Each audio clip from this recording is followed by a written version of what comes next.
లలిత jewellers వారి double ధమాకా offer. అన్ని బంగారు నగలపై తరుగులో 1% తగ్గింపు. పాత బంగారు నగల ఎక్స్చేంజ్ పై గ్రాముకు 150 రూపాయలు అదనంగా పొందండి. ఎలా ఉన్నాయి ప్రాజెక్ట్స్, ఎలా ఉన్నాయి? అన్నీ మంచిగా జరుగుతుంది. ఇంకా కొద్దిగా టైం పడుతుంది, తొందరగా అన్నీ మంచిగా జరుగుతుంది అని అనుకుంటాను సార్. సో ముందుగా అసలు మీరు మీ లైఫ్లోకి డ్యాన్స్ ఎలా వచ్చింది, మీ ఫ్యామిలీ బ్యాక్గ్రౌండ్ గురించి చెప్పుకుందాం. అంటే ఫ్యామిలీ బ్యాక్గ్రౌండ్ చెప్పడానికి అంత పెద్దగా ఏం లేదు, కానీ మా అమ్మ మాత్రం నాకు సపోర్ట్. అంటే అమ్మ చేపల వ్యాపారం చేసేది, అప్ప మామూలే, అన్న జేసీపీ డ్రైవర్. అంతే, ఆ అమ్మనే నేను ఎక్కడైనా డాన్స్కి పోయినా లేదా దేనికైనా పోయినా అమ్మనే డబ్బు ఇచ్చి పంపించేది. అంతే, దాని మించి ఇంకా ఎక్కువ బ్యాక్గ్రౌండ్లో ఏం లేదు సార్. అంటే నేను విన్నది ఏంటంటే అమ్మగారు చనిపోయినాక 10 రోజులకే మీరు ఆడిషన్స్కి రెడీ అయ్యి వచ్చే ఆడిషన్స్ ఇచ్చారన్నారు. మీరు అంత తొందరగా మీరు రికవర్ అయ్యి ఆడిషన్స్కి రావడానికి మీ అప్పుడే ఎలా ఉండేది మీ మెంటల్ స్టేటస్? లేదు, అంటే నేను ఎక్స్పెక్ట్ చేయలేదు అలా జరుగుతుందని. దానికి ముందు చాలా స్ట్రగుల్ అయినా నేను బ్యాక్గ్రౌండ్ డాన్సర్గా ఉన్నప్పటి నుంచి. సో సడన్గా మా అమ్మది అలా అయిన తర్వాత, దానికి ముందు నేను డీలో కంటెస్టెంట్గా అవ్వాలి ఒకసారి అని నేను అనుకున్నా. చాలా టైం ట్రై చేసిన, చాలా ఆడిషన్ కూడా ఇచ్చినాను. అప్పుడేమో నేను సెలెక్ట్ అవ్వలేదు, అది నా మైనస్ ఏమైనా ఉండొచ్చు. తర్వాత అమ్మ అయిన తర్వాత చాలా మైండ్ వర్క్ అవ్వలేదు. సో నెక్స్ట్ ఏం చేయాలి ఫ్యూచర్లో, నెక్స్ట్ ఎవరు ఉన్నారు. అలాంటి టైంలో నాకు మైసూర్లో మనం ఎప్పుడూ మర్చిపోను, రేవతి మేడం, ఆనంద్ సార్ అని ఉన్నారు నాకు. వాళ్ళే నాకు ధైర్యం చెప్పి, అమ్మ వాళ్ళకి ఏమైనా ఏంటి, మేమే మీ ఫ్యామిలీ లాగా ఉన్నామని ధైర్యం చెప్పి ఇక్కడ వరకు పంపించారు. సో ఇక్కడ వచ్చిన తర్వాత 10 రోజులు ఆ టైంలోనే నాకు జిత్తు మాస్టర్ పరిచయం అయ్యారు.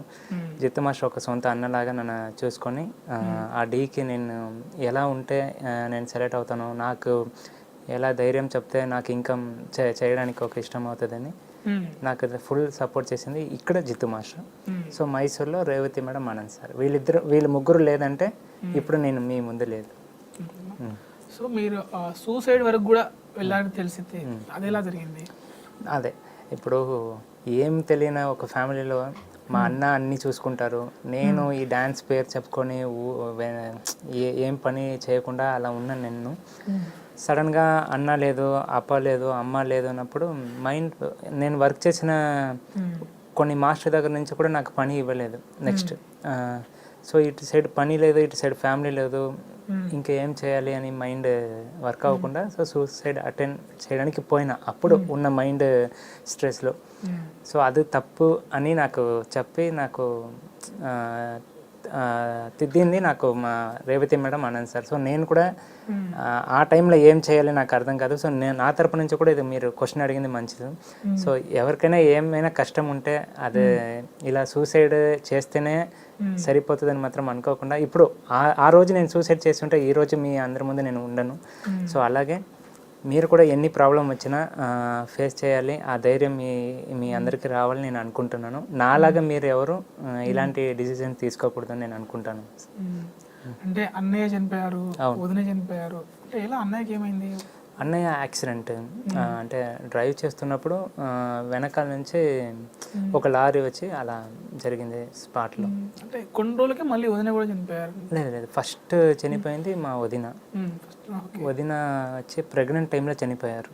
అంటే పాపు మార్నింగ్ చనిపోయారు, ఈవినింగ్ వదిన చనిపోయారు. సో అది అయిన తర్వాత ఒక 3 months తర్వాత మా అన్న చనిపోయారు. సో ఇదన్నీ మళ్ళీ నేను అంటే ఎందుకు ఎక్కడ చెప్పలేదంటే చాలా గుర్తుకు వస్తారు నాకు. సో ఇదన్నీ చెప్పడానికి నాకు ఇష్టం లేదు, కానీ ఇదన్నీ తెలియాలి అని నేను ఇప్పుడు చెప్తున్నాను. అంతే, ఇప్పుడు మీరు అంటే ఆ మెంటల్ స్టేటస్ నుంచి కూడా బయటపడి ఇప్పుడు ఈ స్థాయికి వచ్చారు. ఇప్పుడు డి మణికంఠ అంటే డి మీ ఇంటి పేరుగా మారిపోయింది ఇప్పుడు. అవునవును. సో యాక్చువల్గా ఇప్పుడు మీరు చూడడానికి పునీత్ రాజ్ కుమార్ లాగా ఉంటారు, ఎవరైనా అన్నారా ఇలా? అవునవునవును. నేను కర్ణాటకలో బ్యాక్గ్రౌండ్ డాన్సర్గా ఉన్నప్పుడు చాలామంది చెప్తారు సార్, చూడడానికి పునీత్ రాజ్ కుమార్ సార్ లాగా ఉన్నారు అని. నాకు కొద్దిగా ఫుల్ జోష్ వస్తుంది. అంటే పాపం ఆ సార్ లాగా ఉన్నానో లేదో తెలియదు, కానీ ఆ సార్ పేరు చెప్పినప్పుడల్లా నాకు తెలియని ఒక జోష్, ఆ జోష్లో డ్యాన్స్ చేస్తాను. నాకు అలానే అన్నారు. కలిసారా మీరు సార్ని అప్పుడు? కలవాలినే చాలా ఇష్టం సార్. కానీ ఒకసారి నేను కర్ణాటకలో బ్యాక్గ్రౌండ్ డాన్సర్గా ఉన్నాను. అప్పుడు ఒక టీవీ షోకి అప్పు సార్ వచ్చారు, గెస్ట్గా వచ్చారు. సో చాలా దూరం నుంచే చూసిన, అదే నా లైఫ్ మూమెంట్, అప్పు సార్ లైవ్లో చూసింది. సో ఇప్పుడు అప్పు సార్ లేదు, కానీ అందరూ హార్ట్లో ఉన్నారు. ఓకే, అందరు మిమ్మల్ని జూనియర్ లారెన్స్ గారు అంటారు. సో ఇలా ఏమనిపిస్తుంది మీకు అలా అంటుంటే? అసలు ఆ పేరు ఎవరు పెట్టారు? ఆ పేరు డీలో ప్రియమణి మేడం పెట్టారు సార్. అంటే ఒక నలుపు నేరంటి సాంగ్ మీకు తెలుసు, జిత్తు మాస్టర్ కొరియోగ్రాఫీలో సాంగ్ పెద్ద హిట్ అయింది. వీలైతే మీకు పాడండి ఒక్కసారి. అంటే నేను తెలుగు మాట్లాడేదే పెద్ద విషయం సార్. మాస్టర్ గా మీరు ఆల్రెడీ లిరిక్స్ వస్తేనే కదా స్టేజ్ పైన చేస్తారు పర్ఫార్మెన్స్. అదే మీకు తెలీదు, నేను లిరిక్ పాడకుండా ఉన్నా కూడా పాట బ్యాక్గ్రౌండ్ వస్తుంది, నేను అలా కవర్ చేసేస్తాను. చేస్తారు అయితే లిప్పింగ్ చేస్తాను అంతే. కొన్ని లైన్స్, ఒక్క పల్లవి. నలుపు నేరేడండి, ఇది తప్ప నాకు ఆ సాంగ్లో ఇంకేం తెలియదు. తెలుసా నలుపు నేరేడంటే? నేను లిరిక్ మర్చిపోయినా వెనక తిరిగి చూస్తాను, అది ఎవరికి తెలియదు, ఒక్కొక్కసారి అలా చూస్తాను. సో అలా సాంగ్. లారెన్స్ గారు మిమ్మల్ని ఉద్దేశించి ఒకసారి అన్నారు, మీ కొరియోగ్రఫీలో నేను డాన్స్ చేయాలి అన్నారు. సో ఏమనిపించింది అప్పుడు? లైఫ్ టైం సెటిల్మెంట్ అంటారు కదా సార్ కొందరు లైఫ్లో. చిన్నప్పటి నుంచి ఆ మాస్టర్ని చూసి అంత ప్రాక్టీస్ చేసి వచ్చి ఆ మాస్టరే ఆ మాట చెప్పినప్పుడు దానికి మించి ఇంకేం కావాలి అని అనుకుంటాను సార్. లైఫ్లో నిజంగా దేవుడి దయ నుంచి అది జరిగితే నా లైఫ్కి అదే పెద్ద అచీవ్మెంట్ అంటే అదే సార్. తప్పకుండా జరుగుతుంది. ఎందుకంటే మీరు మంచివాళ్ళని ఎందుకు అంటున్నానంటే, లారెన్స్ మాస్టర్ గారి నుంచి మీరు అది కూడా నేర్చుకోలేదు, అంటే సోషల్ యాక్టివిటీస్ కూడా చేస్తారని, ఎవరికి తెలియకుండా చేస్తారని నేను విన్నాను. సో వాటి గురించి చెప్పండి. సరే, లేదు, ఈ విషయం గురించి నేను చెప్పాలి. చాలామంది చేస్తుంటారు తెలియకుండా, సో అది వాళ్ళ మంచిది. ఈ విషయం ఎందుకు చెప్పాలంటే, ఒక లారెన్స్ మాస్టర్గా ఫ్యాన్గా డ్యాన్స్ మాత్రం కాకుండా మాస్టర్ చేస్తున్న రేంజ్కి కాకుండా మన చేతుల నుంచి ఏదైనా ఒకటి చేయాలని నేను ఆ మాస్టర్ చూసి నేర్చుకున్నాను. అది ఒక్కటే సార్, నా చేతుల నుంచి ఎంత అవుతుందో అంత హెల్ప్ చేస్తాను. మాస్టర్ తరగతి నుంచి డ్యాన్స్ కాకుండా అలా ఒక మంచిది నేర్చుకున్నాను అనేది నాకు ఒక హ్యాపీగా ఫీల్ అవుతాను. సో మీరు డీ చేసి డీ మణికంఠగా జబర్దస్త్ చేస్తున్నారు, ఏమిటో శ్రీదేవి డ్రామా కంపెనీ చేస్తున్నారు. ఏంటి ఇందులోకి ఎలా వచ్చిన అవకాశం ఎలా వచ్చింది? ఇదే ఫస్ట్ నేను చెప్పాలంటే నా జిత్తు మాస్టర్కే థ్యాంక్స్ చెప్తాను సార్. ఎందుకంటే ఒక డాన్సర్గా నువ్వు వస్తే నువ్వు డాన్స్ చేసి వెళ్ళిపోతావు, కానీ ఆడియన్స్కి నచ్చాలంటే నువ్వు ఆడియన్స్కి నచ్చినట్టు నువ్వు మాట్లాడాలి, అలా యాక్టివిటీస్ చేయాలి అని ఐడియా ఇచ్చింది నాకు జిత్తు మాస్టర్. సో అక్కడ నుంచి నేను జిత్తు మాస్టర్ దగ్గర మాట్లాడుతున్నప్పుడల్లా, ఇద్దరు మాట్లాడుతున్నప్పుడల్లా కామెడీగా డైలాగ్స్ వస్తుంది. సో అలా జిత్తు మాస్టర్ దగ్గర నేర్చుకున్నా.